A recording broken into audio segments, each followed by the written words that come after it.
வணக்கம். என்னுடைய பேர் அன்னராசா.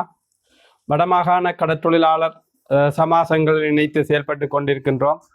அந்த வகையிலே வடமாகாண கடற்தொழிலாளர்களுக்கு ஏற்பட்டிருக்கிற பிரச்சனை தொடர்பாக இன்றைய ஊடக சந்திப்பிலே நாங்கள் தெரிவிக்க இருக்கின்றோம்.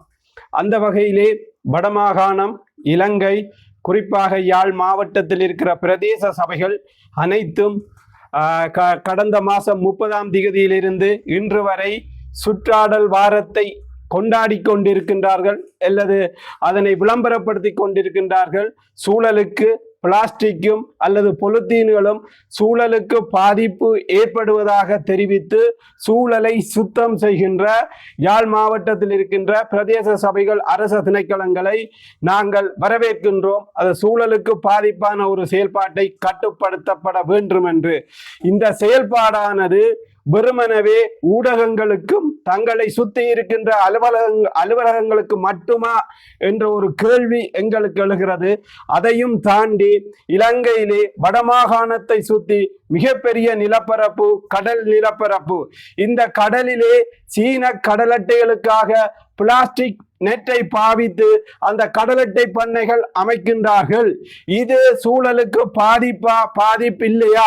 இந்த பாதிப்பு தொடர்பாக வெறுமனவே ஊடகங்களுக்காக சூழலை அல்லது பிளாஸ்டிக்கை ஒழிக்கின்றோம் என்று கொண்டாடப்படுகின்ற அந்த சுற்றாடல் தினம் சரியா தவறா என்பது எங்களுடைய கேள்வி. நாங்கள் வாழ்கின்ற தர பிரதேசமாக இருந்தாலும் எங்களுக்கு வாழ்வாதாரம் அளிக்கின்ற அல்லது எங்களுக்கு உணவளிக்கின்ற பிரதேசம் கடல் பிரதேசமாக இருக்கின்றது. இந்த கடல் பிரதேசத்திலே அமைக்கப்பட்ட பிளாஸ்டிக் நெட்டிலான வேலிகள் அமைத்து சீன கடலட்டை வளர்க்கப்படுகிறது. இது சூழலுக்கு பாதிப்பில்லையா அல்லது இதனை சுத்தப்படுத்த முடியாதா என்று இந்த சுற்றாடல் தினத்தை கொண்டாடுகிற உங்களையும் கடற்தொழில் சமூகம் பக்கத்திலே அல்லது கடற்தொழில் பக்கத்தையும் நீங்கள் திரும்பி பார்க்க வேண்டும். உதாரணத்திற்கு கடந்த 3 வருடங்களுக்கு மேலாக ஊர்காவற்றுறை பிரதேச செயலர் பிரிவிலே அனலை தீவு J37 கிராம அலுவலகர் பிரிவிலே இருக்கின்ற பருத்தி தீவு பகுதியிலே சீன கடலட்டை பண்ணை அமைக்கப்பட்டு அந்த பிளாஸ்டிக் ஆன நெட்டுகள் இன்றும் கடலிலே கிடக்கின்றன. இதனை அகற்றுமாறு பல தடவைகள் கோரியும் இந்த சூழலியலாளர்களோ அல்லது இந்த சுற்றாடல் தினத்தை கொண்டாடுகிறவர்களோ கரிசனை காட்டாமல் இருக்கின்றார்கள்.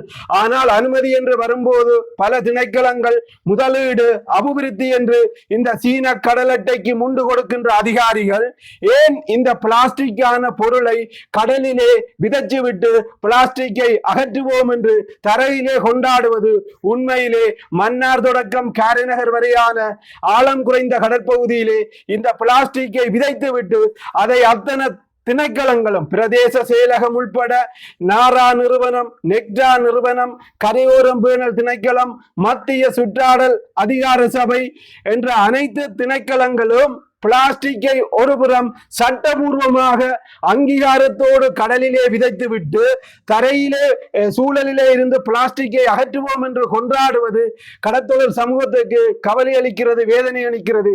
எனவே இந்த சுற்றாடல் தினத்திலேயாவது இந்த பிளாஸ்டிக்கிலான நெட்டை பயன்படுத்தி கடலட்டை பண்ணை அமைத்ததை அகற்றுவதற்கு இந்த திணைக்களங்கள் அத்தனையும் முன்வர வேண்டும் என்று வடமாகாண கடற்தொழிலாளர் சமூகம் சார்பாக நாங்கள் கேட்டுக்கொள்கின்றோம். அதே போன்று இன்னும் ஒரு விடயம் எங்களுக்கு இருக்கின்றது. வடக்கு கடற்பரப்பிலே, அதாவது வடக்கு கிழக்கு மாகாண கடற்பரப்பிலே சட்டவிரோத தொழில்முறைகள் அல்லது முறையற்ற மீன்பிடிகள் அரசாங்க அனுமதியோடு தான் நடக்கின்றது என்ற ஒரு பலத்த சந்தேகம் எங்களுக்கு ஏற்படுகிறது. ஏனென்று கேட்டால் சுருக்கு வலை என்பது காலையிலே 6 மணியிலிருந்து மாலை 6 மணி வரைக்கும் 2.25 இன்ச்சுக்கு மேற்பட்ட வலையால் தான் சுருக்கு வலை தொழிலில் ஈடுபட வேண்டும். ஆனால் இன்று வடகிழக்கு மாகாணங்களிலே இந்த சுருக்கு வலை என்பது சிறிய கண்ணை பாவித்து வெளிச்சம் பாய்வித்து டைனமைட் அடித்து சட்டவிரோதமான முறையிலே சின்ன மீன்களை அழிக்கும் ஒரு செயல்பாடு இந்த சுருக்கு வலை தொடர்ந்து கொண்டிருக்கின்றது. சுருக்கு வலை தொடர்கிறது, டைனமைட் வெடி அடிக்கிறது தொடர்கிறது, உள்ளூர் இழுவைப்படகு தொடர்கிறது, வெளிச்சம் பாய்ச்சி மீன்பிடிக்கிறது தொடர்கிறது. இந்த ஒரு சூழலே அழிக்கப்பட்டு கொண்டிருக்கின்றது. இலங்கை அரசாங்கங்களின் ஆதரவோடு. எந்த அரசாங்கம் இல்ல, கடந்த 2009க்கு பிறகு வந்த அத்தனை அரசாங்கமும் வடக்கு கடற்கரை கடற்றொழிலை அல்லது வடக்கு கடற்றொழிலாளர்களை கருவறுக்கின்ற ஒரு செயல்பாட்டை செய்கின்றது.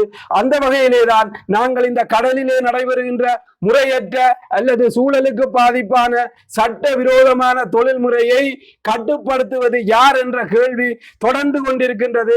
இது எதிர்காலத்திலே கடற்றொழிலாளர்களுக்கு இடையிலே சமூக முரண்பாட்டை வடகிழக்கு மாகாணங்களிலே திட்டமிட்டு கொண்டு வருவதற்கு அரசாங்கமும் குறிப்பிட்ட அரசு அதிகாரிகளும் எத்தனிக்கின்றார்கள் என்ற செய்தியை தான் நாங்கள் இந்த சந்தர்ப்பத்திலே தெரிவிக்க விரும்புகின்றோம். அதே போன்றுதான் வடகிழக்கு மாகாணங்களை பிரதிபடுத்தி தமிழ் பாராளுமன்ற உறுப்பினர்கள், தமிழ் அரசியல் கட்சி தலைவர்கள் உங்களிடம் வடமாகாணத்தை பிரதிபடுத்தி 50,000 குடும்பங்கள் 2 லட்சத்துக்கும் மேற்பட்ட மக்கள் சார்பாக நாங்கள் தொடர்ந்து வலியுறுத்தி வருகின்றோம்.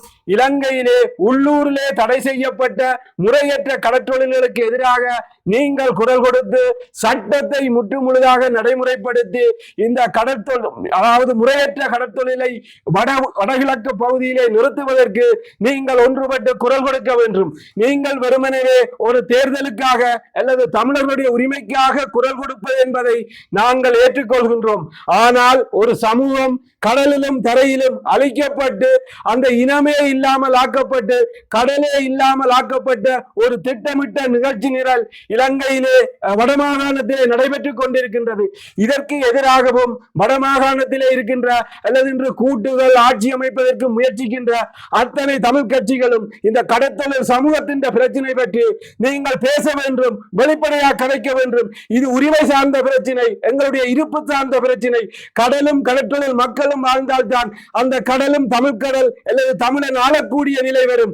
வெறுமனையே நீங்கள் அரசியலுக்காக இந்த கூட்டுக்களை கூட்டுவதை நாங்கள் ஏற்றுக்கொண்டாலும் எங்களுடைய பிரச்சனை தொடர்பாக நீங்கள் கரிசனை செலுத்தி உள்ளூரிலே இலங்கை பாராளுமன்றத்திலே இலங்கை ஜனநாயக சட்டத்துக்குட்பட்ட சட்டங்கள் இந்த தடை செய்யப்பட்ட தொழில் முறைக்கு எதிராக இருந்தும் கூட இன்று வரைக்கும் எங்கேயும் நடைமுறைப்படுத்தப்படவில்லை.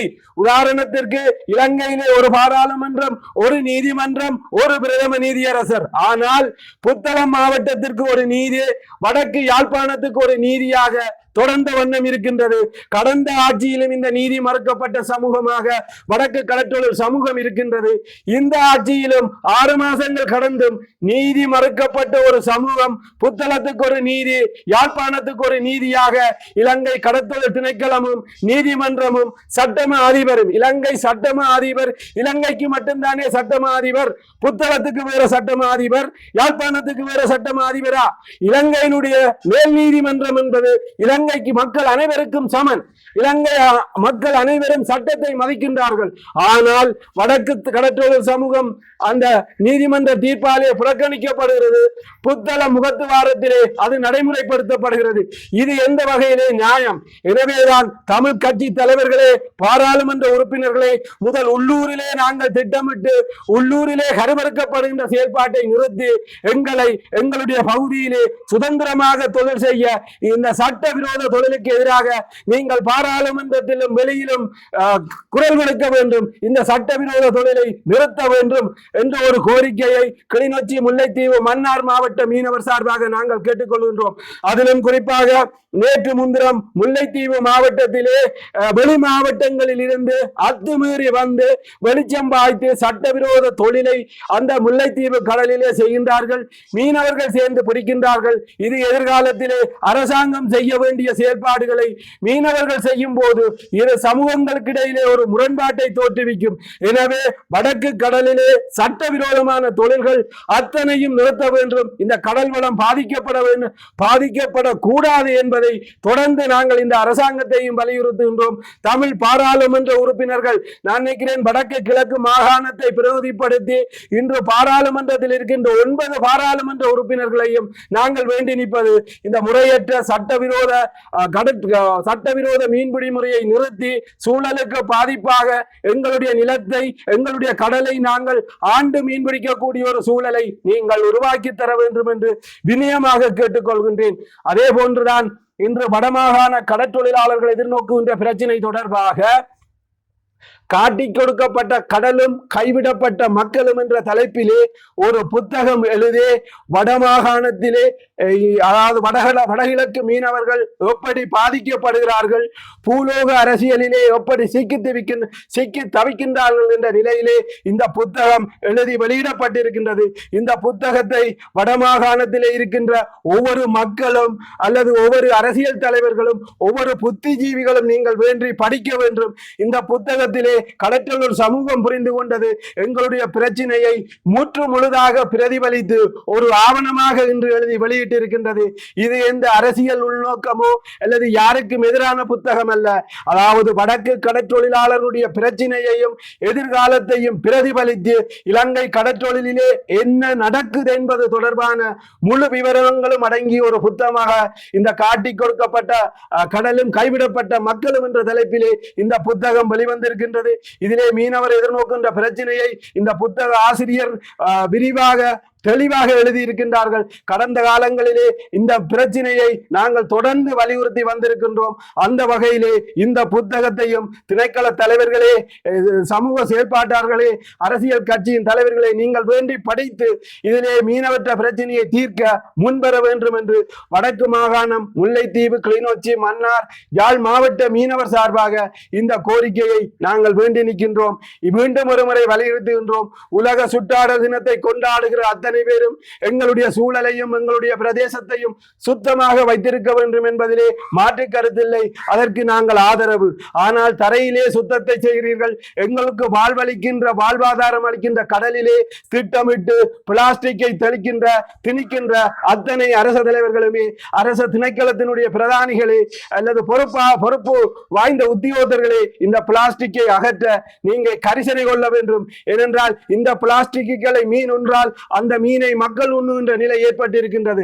கடலிலே இருந்து சீன கடல் அட்டை பிளாஸ்டிக்கை அகற்ற அனைத்து அதிகாரிகளும் முன்வர வேண்டும் என்று மீண்டும் ஒரு முறை வலியுறுத்துகின்றேன். நன்றி, வணக்கம்.